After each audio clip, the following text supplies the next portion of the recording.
Hey guys, we're back, and today we're going to take a look at the brand new McFarlane Toys Warhammer 40,000K. Obviously, we have a new soldier in town, and this is the Dark Angel Assault Intercessor Sergeant. The Dark Angel Assault Intercessor Sergeant, and you see that it in the side of the box art we have a promotional shot of the Intercessor in all of its glory, as you can see there. McFarlane Toys in the top, the window box opening in the front, as it's traditionally always been, so it keeps up with the aesthetics that we are already used to with these Warhammer figures. And of course, we turn it to the side and we have the traditional artwork, or the continuous artwork from the actual world of Warhammer, with the logo in the back or in the bottom, and then a promotional shot in the back of the actual figure again. And this is again the Dark Angel Assault Intercessor Sergeant, and he looks really good in the box opening or in the box itself. So let's take a closer look and take him out of the box and see how good he really is and what he has to offer. So welcome back, guys, to another episode of Toys in My Closet, and I am your host, T-Bot. So sit back, relax, and have a digital drink and enjoy me for the ride as we look at the next figure in the Warhammer McFarlane Toys series. And here we are, guys. We have the Dark Angel Assault Intercessor Sergeant out of packaging in all of his glory, with this beautiful green colored motif from head to toe, as you can see. Let's bring him up close and take a closer look at this brother and at this character. Now, I guess the whole Sergeant Intercessor ranking in the Warhammer universe means that these characters, or these sergeants, have the actual kind of like centurion wings from back in the day, in the Roman era time. And it looks really good, as you can see there in all of its glory. You see the beautiful silver gunmetal sheen, and on the face with the traditional mask and red eyes. And as we get into his chest area, we see the crest with the sword symbol in the middle with the wings. And this is in a matte, like a matte beige, yellowish tone color. We go into his shoulder pauldron. You see that same crest in the same design, molded with a silver gunmetal look to it, and you see that it has a nice cut off towards the front and not in the back area. Then you see all the details coming down. He has a pouch there on the side that looks like a book. In fact, it is a book that I guess they carry. And then you see here on this side, you have the plate attached to the pauldron with the sword in that silver again. And on the shoulder, it has the number 11, but written in two different styles of numbers, with the red arrows going left and right, as you can see, painted on really nicely. And if you go to this side, you see the beautiful details on his forearm gauntlet area, with the skull, which looks to be like on a cross, but it's not painted, so that's a bummer. That would be nice if it was on that silver color as well. And he has the plate here, And then in the thigh areas, you see the details. And on this side of his knee, in the shin guard area, he has the beige with green with the scars and the details on it, with the same traditional boots and the mechanical look in the back and the pouches in the back, as you see there. Pretty nice figure and detail. And what's cool about him is that he has that beautiful green color. He looks really, really great in that green, and I really wish that and hope that the next one that he does from the artist proof that's in gray, I forgot the name of the character, he does it in a nice orange with burgundy. It would look stunning and would pop really, really well on your shelf. So real quick, we can take a look at the accessories that he brings, and we'll start off with his handgun. As you can see, it's in a nice gunmetal silver with the burgundy around it and the blue highlights and the black. I don't know the name of the gun, but this is an actual accurate weapon to the Warhammer universe. Top view, a view from the back of the handle, and you can see there. So that's one of the accessories. Then obviously he brings his chainsaw blade. Now this blade works as a sword and a chainsaw both together, which is incredible. And here it is in its glory in burgundy with the gunmetal silver, and in the holster, as you can see there, with the burgundy wraps on the actual handle. And if you see the detail there, it has a skull or skeleton on the very tip of the hilt, which is a very nice touch.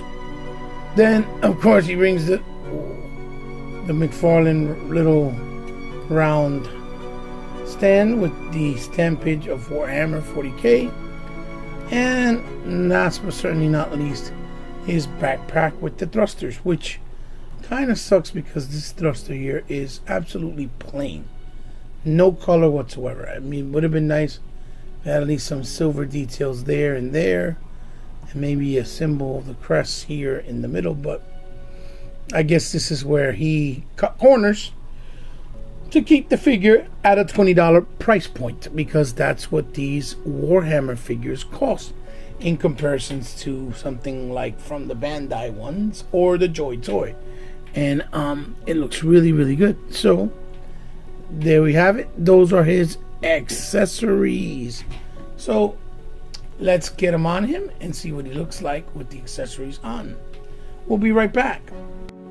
And here we have the Incisor Sergeant with all of his accessories and weapons on him. And again, he looks really, really fantastic, as you can see, with all of the weapons and accessories on him. I try to put him in a little somewhat dynamic pose, but you can see that he comes together really, really well, and he has a nice sheen to him when you look at it towards the light. He looks fantastic and will stand out on your shelves, in my personal opinion, with, you know, a nice eye candy type of look and style. And one of the frequent questions that I always get when I do reviews with these Warhammer characters is, do they move well enough to do cool poses? And I honestly have to say, yeah, I think so. Especially for the fact that they're so girthy and so massive and feel so weighty. When you hold them in hands, they have a lot of weight to them. So let's take a look at this figure's articulation. So we'll start off here with his head. You can see he can move left, he can move right. Then he can look down about that much. He can look back about that much, which is pretty good. You can see there's a plate there. And in fact, does he have tilt motion? And the answer is yes. You can tilt the head from left to right. The pauldron here has movement, so you can lift up the arm only but so much, because then this happens and they pop out because of the pauldron being so big. But the pauldron has a little shift that you can kind of shift up and move it up a little bit better, and you can see it's not because the articulation is not there, it's because of how big the pauldron is. You can in fact move it at 180 degrees, and you do in fact have a bicep swivel, and you have a double jointed elbow. As you can see, you do have a double jointed elbow. You open that up, and then in the wrist he has the one full circle move, and in this case you can hinge it inside and outwards, and this is his actual sword handing or sword wielding hand. On the other side, if you notice, he has the trigger finger, so the hinge goes down and the hinge goes up, and the same thing on this side with the shoulder. You can lift it up, it'll go somewhat a little bit more. Then you have the torso cut, which you got a nice amount of movement and range. As you can see there, it moves very seamlessly. You can do left and right, even push it forward somewhat like that, and even do it backwards somewhat like that. Then you have the actual torso, or hip, on the actual torso itself. You can move with the waist cut, rather. You have the 180 degrees waist cut. You can move it around with no problems, really smooth. Then when you use that together, you can actually, really move the figure in a lot of ways. You can hinge it, push them back all the way like that, and you can push them forward all the way like that. So it's a nice amount of range, especially again for a figure of this size. Then here in the thigh you have a not a super duper amount of range, but it's enough for you to move it. Then you have a double on the knee, and then of course you have on the feet. They look big, but you do have movement capabilities. It doesn't go up much, but it does go back in a less amount. And you have the ability to tilt, which a lot of people don't even realize, but you can tilt it a nice amount, as you can see, for when you pose them. Could it be a little bit better? Yes, probably so, because of the fact that it's so big in that area and it feels kind of tight and maybe hinders the figure for some, but it's still well enough that you can move it, and you can even do this much of a split with him, and you can kick up about like that much. Again, for a figure like this, that's very well done, and kick back about that much. So you can definitely put him in some really cool poses, even though again it's a figure that is big and girthy. Like I said, you can still do some types of dynamic poses with him, even though he is a big girthy figure, as you can see there. So as far as the articulation, I think it's going to be better than most people would probably expect. So I think it'll surprise you, is what I'm trying to say. So now let's look at some other figures next to him and do some comparisons. So here we have him next to the McFarlane Toys Black Metal, I believe, or Dark Metal Savage Wonder Woman. And then here we have them next to the Mattel, I believe it's San Diego Comic Con exclusive from 2020. Scareglow, one of the Masters of the Universe Multiverse Masterverse collection. So you see that they are in the 7-inch realm. Both of these, or all three of these lines. So they kind of scale up well in height, if you notice. But it's just to give you an idea. They're not really supposed to match, but just in scale, at least you can see how they would look like on your shelf. And here we have them next to the Masters of the Universe Manny Collector Masters of the Universe Classics Merman with the classic head or vintage style head. And then here we have also next to the McFarlane Toys the Last Airbender Avatar, right? Which is also from McFarlane, but you see how they also very different. They're supposed to be in the 7-inch realm as far as size as well, but they look pretty cool together, so I figured, hey, why the hell not? Let's show them.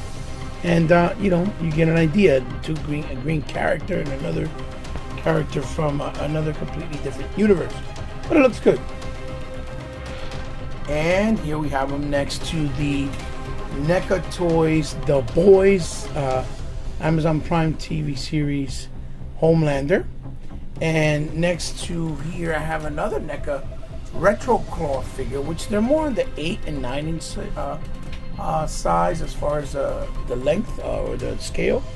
My Bloody Valentine minor figure, and you can see that he's a lot taller, but you know, and it's completely different factions. You know, we got superheroes, we got robot military soldiers and mech suits, and obviously a killer slasher, right? So we'll move right along. And here we have him next to, again, the McFarlane Toys, The Legend of Vox Machina. I believe his name is Vaughn, one of the coolest characters in that cartoon, also on Amazon Prime. And McFarlane Toys got his hands in a lot of different toy factions, as a matter of fact, right now that I think about it. And also next to the Ultimates, Mattel Ultimates WWE Batista figure, right?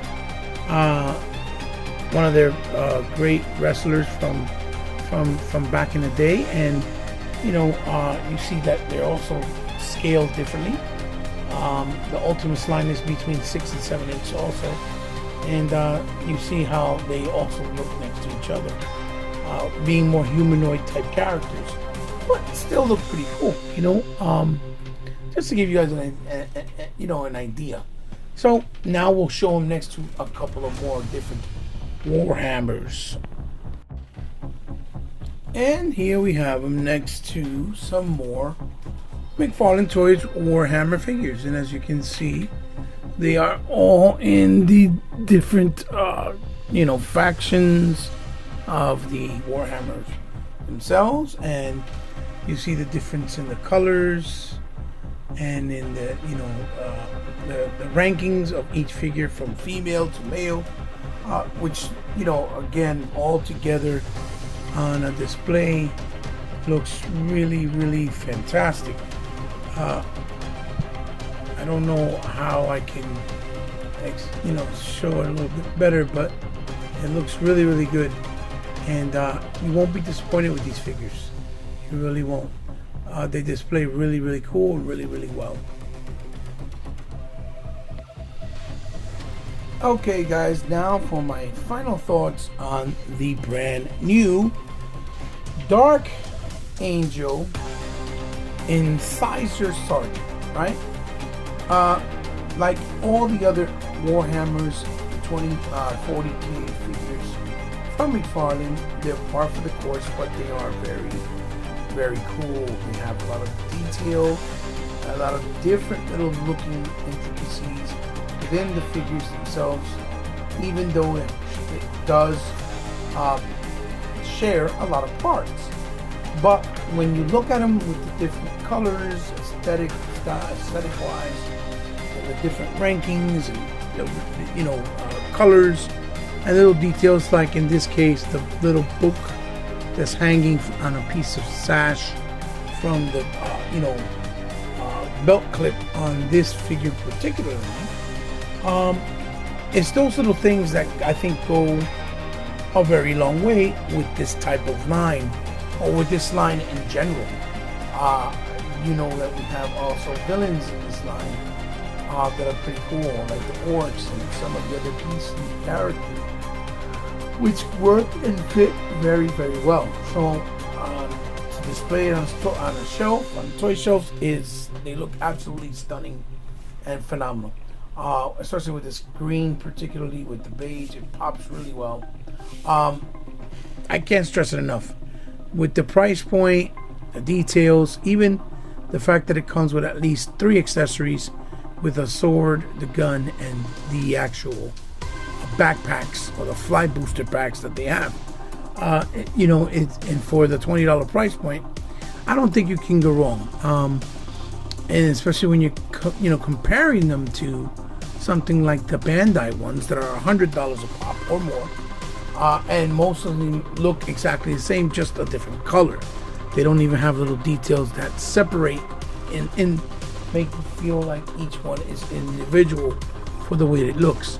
And obviously with Joy Toys being hyper painted and hyper realistic as far as the paint job and articulation, but because they're smaller in size and scale, these still, I think, stand out the best if you're going to collect Warhammer for the price that they are. You're getting the best bang for your buck. It's basically the bottom line. So guys, I give it a thumbs up. Definitely worth owning. Let me know what you guys think in the comments down below, with a thumbs up or a thumbs down if you like or dislike the video. Share this video with someone you think might like it. And as always, thank you for all of you who continue to support me from time to time since day one to this point, because without you this channel would mean nothing and would not be sustained. I'm on the road to hitting almost 1,000 subscribers. I'm almost there, so it would be very kind and very grateful of you. I would be very grateful of you if you can help me reach that goal and get to that point. It's been an absolute grind, and it hasn't been easy, but it's me trying to do the best that I can with the time that I have, right? So guys, the McFarlane Toys 40K Warhammer Dark Angel Assault Incisor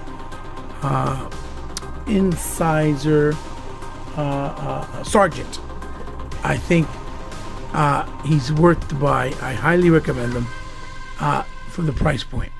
Check him out, and I'll see you guys very, very soon, like I said, on the next episode of Toys in My Closet. But if you can, remember, if you want to help me out in any way, shape, or form, because you like what I do, like my channel, and just want to help me out in any way from the kindness of your heart, there is a way to do it in the description down below with my Patreon and PayPal information.